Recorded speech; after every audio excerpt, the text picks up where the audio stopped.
Στο TV War, στα παρασκήνια του Release, με πολύ μεγάλη χαρά, ο κιθαρίστας των Blind Guardian, Marcus Siepen. Hey Marcus, welcome to Greece once again. It's good to be back after all those years. I mean, it's been a while since we've been on the road, and it's great to finally be able to play again.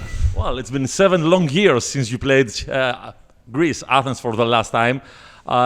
You usually were here every time you had the new album, so every couple of years you were here in Greece. So we really missed you. We really missed you.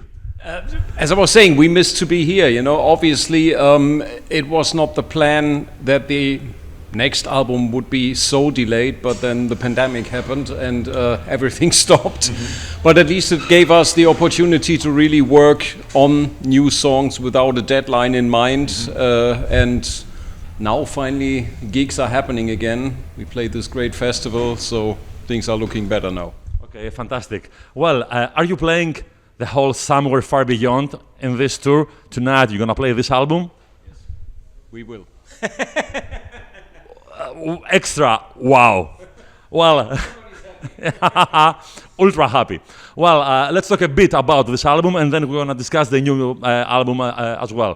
So, would you say that this is the breakthrough of Blind Guardian? Is this the most important album of your career?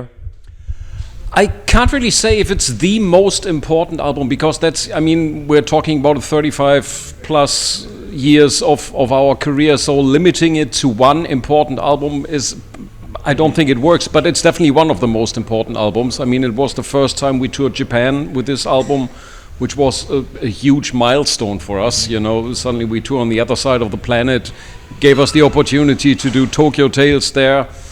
And for me, it has always been a very, very special album, because I consider it to be the kind of highlight of what I consider to be the early Blind Guardian. And it's still one of my favorite albums.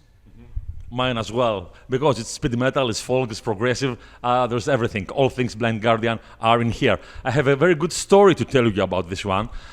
If you remember, you played here in Athens 2009 with Heaven and Hell at Ronnie Dio. I was backstage interviewing Ronnie Dio. At the time, you were playing the Bard song, and he told me, "Could you stop this interview, please?" I asked him, "Why?" "Because this is a very beautiful song." That's why, yes. Are you kidding me? You know, that's absolutely the truth and honest. I'm humbled. Because, I mean, I have always been a huge Black Sabbath fan, therefore Heaven and Hell fan. And Ronnie James Dio has been one of my favorite singers, and you know, the stuff that he did with Sabbath, like Heaven and Hell and Mob Rules, and also later Dehumanizer and Live Evil, and everything he did solo and with Rainbow, you know, has always been very, very important for me. And hearing this now puts a smile on my face. Yes, he stopped the interview because he wanted to listen to the song, and he said, "Beautiful, very beautiful." Well, this is the most famous song of the album. Would you say that this is a continuation of the Lord of the Rings you did on the previous one, and which one was your song? It's kind of a continuation. I mean, it's the Lord of the Rings, I think, was the first time we had a real ballad, and obviously this is the next kind of step. And Lord of the Rings still had heavy parts in that, and Bard song obviously is pure acoustic stuff. And it turned out fantastic. And obviously back then we had no idea that it would turn into this huge classic. I think we didn't even play it on the Somewhere Far Beyond tour. At least it's not on Tokyo Tales. I'm not sure if we played it, but obviously we didn't put it on the live album. But I mean, this thing just took off, and obviously if we play it now, or if we played it anywhere in the last 20 years, I mean, people go crazy. And I think Hansi can announce it as an instrumental song, and people will still do their thing. So that's just goosebumps every night. So perfect. Abigail is rising, let us speak of.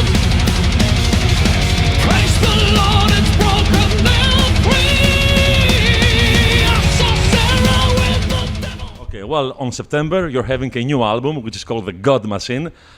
To be absolutely honest, I've heard the album a couple of times. I have not digested it yet, but I would say that this is obviously heavier than the previous studio album, and I'm not talking about the symphonic album, of course. I'm talking the Red Mirror. It's pretty heavier, I would say, and less prog. I mean, the previous album there were some 10-minute songs, 2 of them. I think that the new is absolutely Blind Guardian, but it's also a bit heavier. It for sure is. I think. I mean, obviously, the orchestral album has been in the works for like 20-something years, and I think.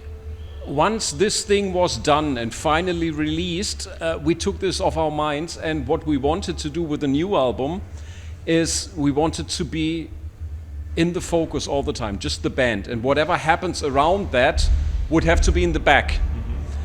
And the songs turn out to be rather aggressive, rather fast. I mean, they're some of the by far fastest songs on that album that we ever did.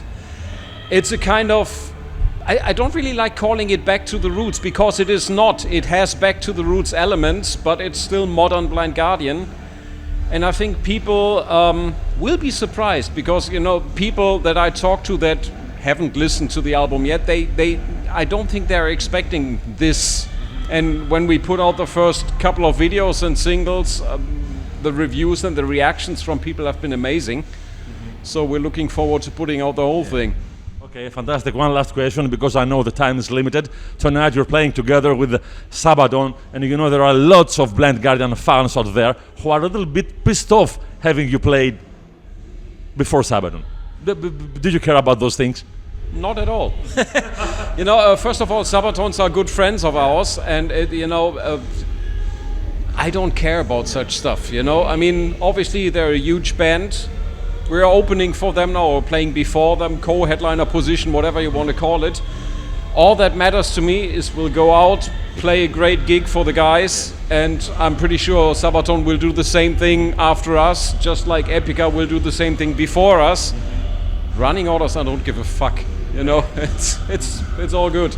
Yeah, but I absolutely agree. But I would like to have your opinion on that, and to have the Greek fans see that this doesn't really matter. It's all you know. We're friends with all those bands, and we're playing a gig together.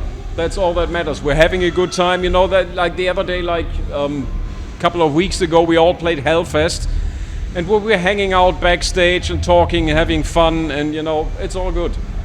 Okay, fantastic. One last thing, just say something to the Greek fans out there watching this interview.